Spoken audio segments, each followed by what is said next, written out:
Monday morning, Monday the 15th of August 2011. 15th of August 2011, 40 years ago today. 15th of August 1971, Nixon took the United States off any small semblance that was left of the gold standard. We have been on free floating funny money fiat currency ever since. So let's start with this chart, which is the S&P United States equity market. Steve Keen's chart, this one coming into this century at 1500, going down to 800, back up to 1500, down to 7 something. Actually, that would come down further. That would have been the dreaded 666, back up to 1350, now down to 1150, certainly below 1200. Now, off this chart, I can say that back in the old YouTube days, I had deflation at 2-0. Deflation 2, inflation 0. At the start of this year, when the S&P went undeniably above 1200, that was one of my cut-off lines, so I went, okay, that's 2-1. And we'll come back to that later. Keno writes, the belief that the financial crisis was behind us, that growth had resumed, and that a new bull market was warranted have finally wilted in the face of the reality that growth is tepid at best and likely to give way to the dreaded double dip. The Great Recession, which Kenneth Rogoff correctly noted should really be called the Second Great Contraction, is therefore still with us and will not end until private debt levels are dramatically lower than today's 260% of GDP. See Figure 4. Figure 4. US private debt to GDP ratio going back to 1920. You can see it rises up just before the Great Depression, drops all the way down. End of the Second World War starts its monstrous climb up the mountain of debt. He's put a bit of a reference line in there for when Greenspan came into power. And the implication, I think, is that it could have levelled off at that 175 mark, or at least stopped going up quite so madly. But Greenspan pumped it up, pumped it up, pumped it up. And so did Bernanke, and now we're at 300, but now we are starting our weary way down the other side of the mountain. We are over the debt peak.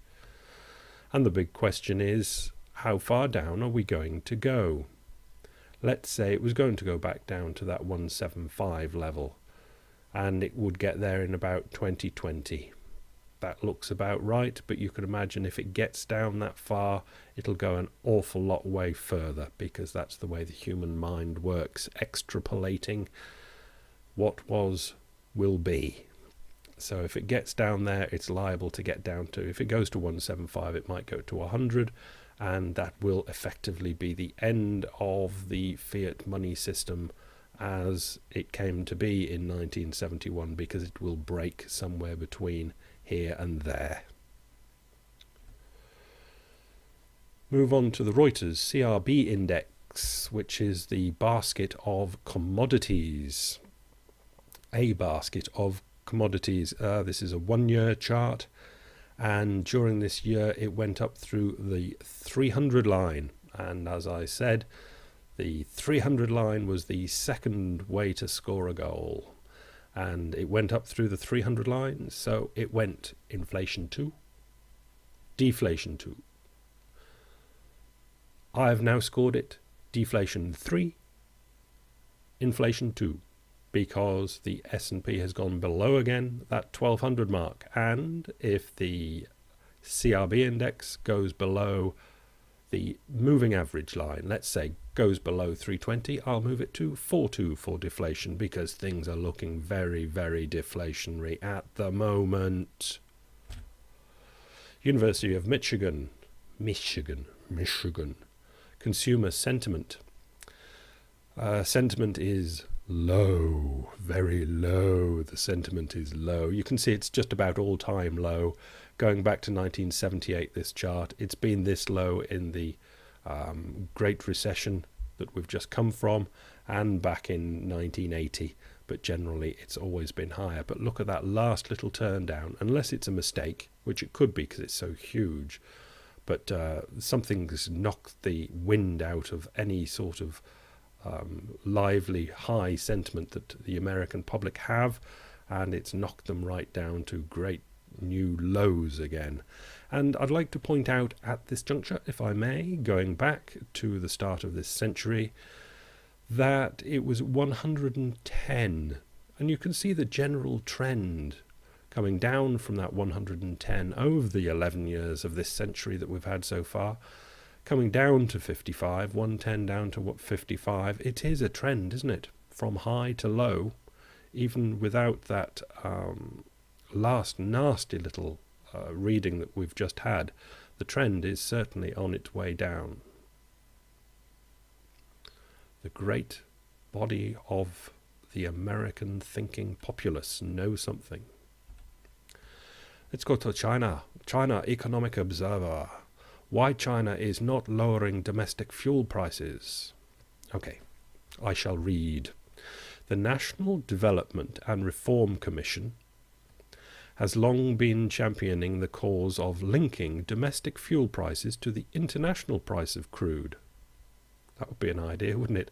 Link your oil prices to the price of oil instead of just dictating what they should be. But on the 8th of August, Central Government Economic Planning Agency, bless, chose not to lower prices despite sizable falls in international prices. An official from the NDRC, the National Development and Reform Commission, has explained through the official media that the decision not to lower domestic fuel prices is due to the fact that the average price of the 3 different international crude oil prices that we are taking into account are still higher than they were when the decision was taken to adjust domestic fuel prices back on April 7. Blah blah, from the blah blah merchants at Central blah blah. But in truth, it's likely that the decision not to lower prices might have another explanation. An expert from the CPCIA, the China Petroleum and Chemical Industry Association, told the EO, that's the Economic Observer, that prices will not be lowered because the profitability of the refining sector is in rapid decline, and there has been a drop-off in investment in upstream activities such as oil drilling. The central authorities keep the prices low, so the supply side go, it's just not worth us supplying. So the supply is drying up. The Western way of doing it and just using market forces is a lot quicker and more efficient. Merco Press gives us Venezuelan inflation soars 2.7% in July and accumulating to 25.1% in 12 months. Venezuelan July inflation, as measured by the National Index INPC, came in on the high side of expectations at 2.7%. Up from June. That's 2.7. That's not annualized. That's 2.7 for the month.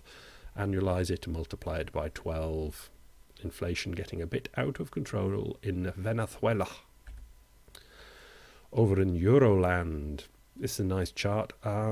This is from Eurostat PDF. This is why it's nice and clear. Eurostat keep the statistics for the Eurozone.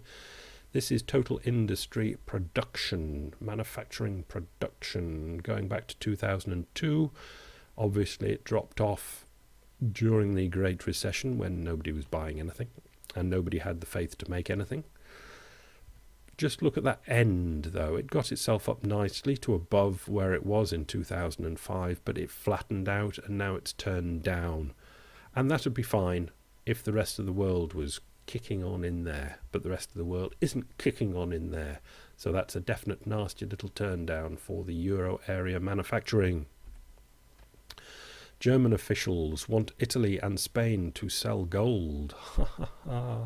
Members of Angela Merkel's CDU party, as well as junior coalition partner FDP, are suggesting that Spain and Italy should tap their gold reserves in order to balance their debt issues. Italy has got quite a lot of gold stashed away there. But they won't let them do it. I'd be pretty sure they won't let them do it, because if a great swatch of Italian gold came onto the market, I would bet a little bit of gold that China would say, "Okay, I'll buy that for you. Have it sent round." Forex Crunch gives us more evidence of a core slowdown in Germany's industrial production. German industrial production dropped 1.1% in June. Early expectations stood on a rise of 0.1%. The rise of 1.2% that was reported for May was revised to only 0.9%. Although altogether, the locomotive of the Eurozone cannot drive the train in high speed anymore. Reliance on Germany drifting away. In 2011, second quarter French GDP levelled off at 0%. 0% for quarter 2 2011 French GDP. Now, is that annualised or is that monthly, the 0%? That's a joke. Last chart. The United Kingdom, private final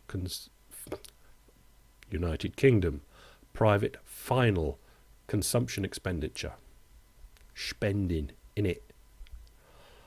Nice. From 1991, 20 years. So we've got 17 years of uppity, up. But look at the shape of that.